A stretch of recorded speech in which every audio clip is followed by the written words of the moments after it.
দিদি, দেখ না, আমরা হাঁটতে হাঁটতে জঙ্গলের কত গভীরে চলে এসেছি।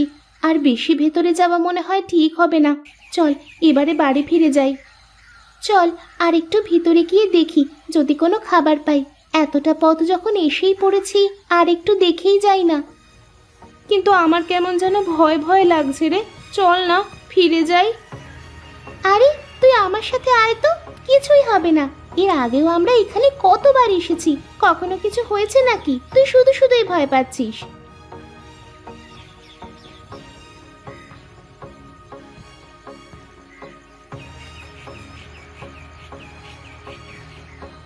এই দেখ, ওই লোকটা গাছের নিচেই অমন করে পড়ে আছে কেন? তবে কি ওই লোকের কোনো বিপদ হয়েছে নাকি? চল তো গিয়ে দেখি। এই যে শুনুন, কি হয়েছে আপনার? আপনি কি কোনো বিপদে পড়েছেন নাকি? দেখ দিদি, লোকটার পায়ে কিসের নিশান। আরে লোকটাকে তো মনে হচ্ছে সাপে কামড়েছে। এখন কি হবে দিদি? আমরা কি করব এখন? দেখ, লোকটার শরীর কেমন যেন নীল হয়ে যাচ্ছে। লোকটার শরীর থেকে এখনই বিষ বের করতে না পারলে লোকটা হয়তো আর বাঁচবে না। কিন্তু আমরা কি করে লোকটার শরীর থেকে বিষ বের করব? ওই দেখ, লোকটার ঝোলার মধ্যে কিছু পাস নাকি দেখ তো। দিদি এই দেখ, আমি একটা চাকু খুঁজে পেয়েছি দিদি। দে দে, চাকুটা দিয়ে বিষ নামানো যাবে? আমি একবার গ্রামের ওদিকে দেখেছিলাম এভাবে সাপের বিষ নামাতে। দেখি যদি এভাবে কাজ হয়।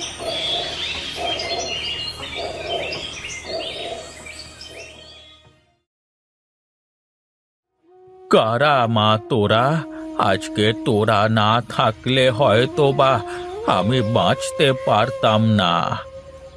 আমরা এই পাশের গ্রামেই থাকি। কিছুদিন আগে আমাদের বাবা আগুনে পুড়ে মারা গেছে। এখন আমাদের সংসার চালানোর মতো কেউ নেই, তাই আমরা দুজন জঙ্গলে এসেছি একটু খাবারের সন্ধানে। কিন্তু আপনি এই গভীর জঙ্গলে কি করছিলেন? আমি এক বৈদ্য। আমার কাজ বিভিন্ন গাছগাছালি সংগ্রহ করে তার থেকে জড়িবুটি তৈরি করা। আমাদের এলাকার জমিদারের দুই ছেলের কঠিন অসুখ হয়েছে। আমি তারই প্রতিষেধক খুঁজতে এসেছি এই জঙ্গলে। আমি প্রতিষেধক পেয়েও গেছিলাম, কিন্তু কিন্তু হঠাৎ আমি মাথা ঘুরে পড়ে যাই। পরে আমি বুঝতে পারলাম আমাকে সাপে কেটেছে, কিন্তু ততক্ষণে আমার আর কিছুই করবার ছিল না। ও, তাহলে তো আপনার এখন খুব দ্রুত আপনার গ্রামে ফেরা দরকার। আমার শরীর এখনো পুরোপুরি সুস্থ হয়নি। আমার সুস্থ হতে অনেকটা সময় লাগবে। তোমরা আমার শরীর থেকে কিছুটা বিষ বের করতে পেরেছো, তাই আমি কিছুটা বল পাচ্ছি শরীরে। তোমরা এক কাজ করো, তুমি আমার গ্রামে গিয়ে জমিদারের দুই ছেলেকে এই গাছ পানিতে ভিজিয়ে খাইয়ে দেবে। কিন্তু আপনি তো এখনো বিপদমুক্ত হননি, আপনাকে রেখে আমরা কিভাবে যাব? তোমরা যাও, আমি আমার জন্য জড়িবুটি বানিয়ে নেব, আর তারপরে আমি সুস্থ হলেই গ্রামে চলে আসব। এদিক দিয়ে সোজা গেলে তোমরা একটা নদী দেখতে পাবে। নদীর ওপারে গ্রাম। যাও, তোমরা দ্রুত বেরিয়ে পড়ো। দেরি করলে জমিদারের ছেলেদের বাঁচানো যাবে না। ঠিক আছে মনিব, আপনি সাবধানে থাকবেন। আমরা আসি।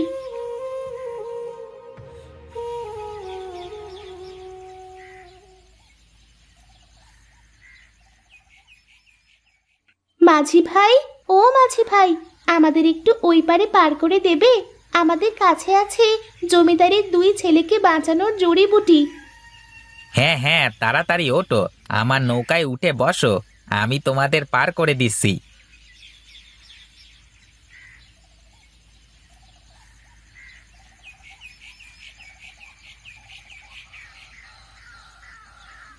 আমরা কিনারে এসে গেছি গো।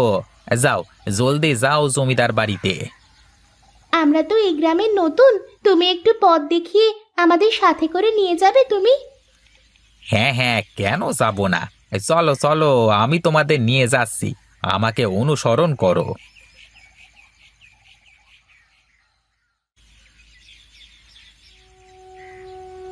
কারা মা তোরা? কি চাস? কেন এসেছিস এখানে? জি, আমরা আপনার ছেলের জন্য ওষুধ নিয়ে এসেছি। সত্যি সত্যি মা, তোরা ওষুধ নিয়ে এসেছিস? দে মা দে, আমাকে ওষুধটা দে। এই নিন, এই গাছ পানিতে ভিজিয়ে সেই পানি আপনার ছেলেদেরকে খাওয়ালে আপনার ছেলেরা সুস্থ হয়ে যাবে। বেশ বেশ, আমি তাই করছি। তোরা বস বস, এখানে বস।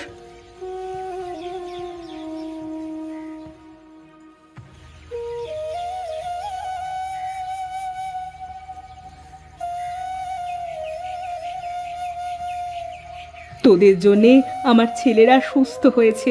আমি যে কি করে তোদের কৃতজ্ঞতা জানাবো সেই ভাষা আমার জানা নেই।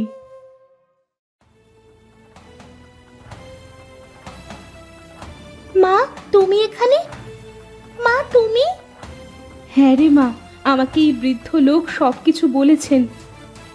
আগে মালকিন, যদি আজ্ঞা দেন তাহলে একটা কথা বলি। হ্যাঁ বলো বৈদ্য, কি বলতে চাও? বলছিলাম কি, আপনার ছেলেদের তো বিয়ের বয়স হয়ে গেছে। চারু আর লতার মতো মেয়ে আপনি আর কোথাও পাবেন না। হ্যাঁ, আমিও সেটাই ভাবছিলাম। আপনাদের কি কোনো আপত্তি আছে? আরে, এখানে আপত্তির কি আছে? আমার মেয়েদের যদি এত বড় ঘরে বিয়ে হয় তবে তো ওদের ভাগ্য বদলে যাবে। বেশ বৈদ্যমশাই, বাইরে গিয়ে বলুন বিয়ের সব আয়োজন করতে।